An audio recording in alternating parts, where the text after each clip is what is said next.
नमस्कार दोस्तों, आज हम बात करेंगे एक ऐसे पर्व की जो समर्पण, भक्ति और अटूट विश्वास का प्रतीक है, महाशिवरात्रि। हर साल आने वाला ये दिन भगवान शिव की आराधना का विशेष दिन होता है। कहते हैं इसी दिन भगवान शिव और माता पार्वती का मिलन हुआ था और इसी दिन भगवान शिव लिंग रूप में प्रकट हुए थे।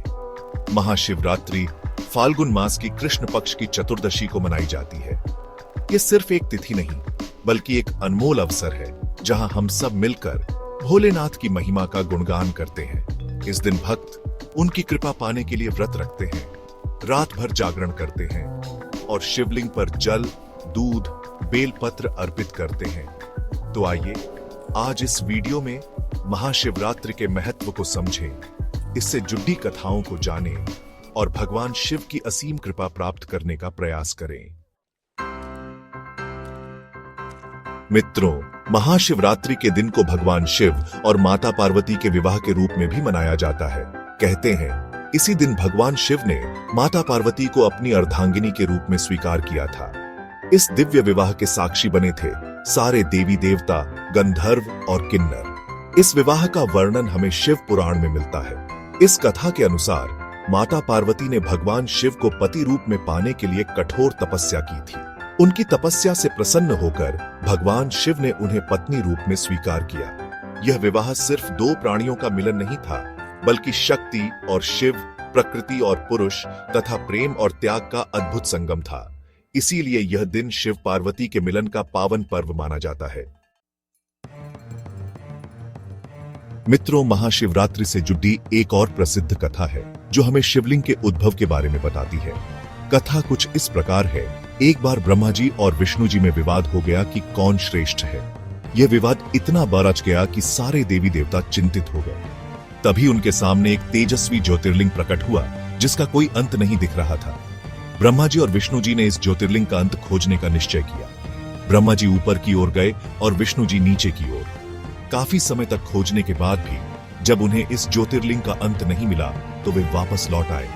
तभी उन्हें समझ आया कि यह ज्योतिर्लिंग स्वयं भगवान शिव का रूप है। महाशिवरात्रि के पावन अवसर पर हमें भगवान शिव की उस महान लीला को भी याद करना चाहिए जिसमें उन्होंने संसार को विनाश से बचाया था। मित्रों, मैं बात कर रहा हूं समुद्र मंथन और हलाहल विष पीने की कथा की। देवताओं और असुरों ने मिलकर समुद्र मंथन किया था ताकि अमृत प्राप्त कर सके, लेकिन अमृत से पहले समुद्र से निकला भयानक विष हलाहल। यह विष इतना जहरीला था कि इससे पूरी सृष्टि नष्ट हो सकती थी। सभी देवी देवता और असुर भयभीत हो गए। तब सभी ने भगवान शिव से प्रार्थना की कि वे इस विष को पीकर सबकी रक्षा करें। भगवान शिव, जो सदा ही अपने भक्तों की रक्षा के लिए तत्पर रहते हैं, ने हलाहल विष को अपने कंठ में धारण कर लिया। विष के प्रभाव से उनका कंठ नीला पडिड्य गया और वे नीलकंठ कहलाए। दोस्तों, महाशिवरात्रि का दिन सिर्फ उत्सव का ही नहीं बल्कि आध्यात्मिक साधना का भी विशेष दिन माना जाता है।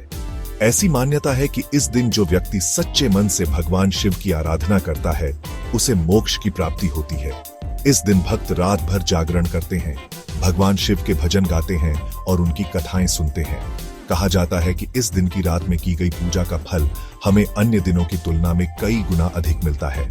तो आइए इस महाशिवरात्रि पर हम सभी मिलकर भगवान शिव की आराधना करें, उनसे अपने मन के सभी विकारों को दूर करने की प्रार्थना करें और अपने जीवन को सफल बनाएं। तो मित्रों, ये थी महाशिवरात्रि से जुड़ी कुछ खास बातें। इस पावन दिन पर आप सभी भी भगवान शिव की पूजा अर्चना कीजिए और उनसे अपने परिवार और देश की सुख समृद्धि की कामना कीजिए। महाशिवरात्रि की पूजा के लिए आप शिवलिंग पर जल, दूध, बेलपत्र, धतूरा, भांग और फल चढ़ा सकते हैं। साथ ही एयम नमः शिवाय मंत्र का जाप करना भी अत्यंत शुभ माना जाता है। महाशिवरात्रि का यह पर्व आप सभी के जीवन में खुशियां, समृद्धि और शांति लाए। यही मेरी भगवान शिव से प्रार्थना है। एयम नमः शिवाय।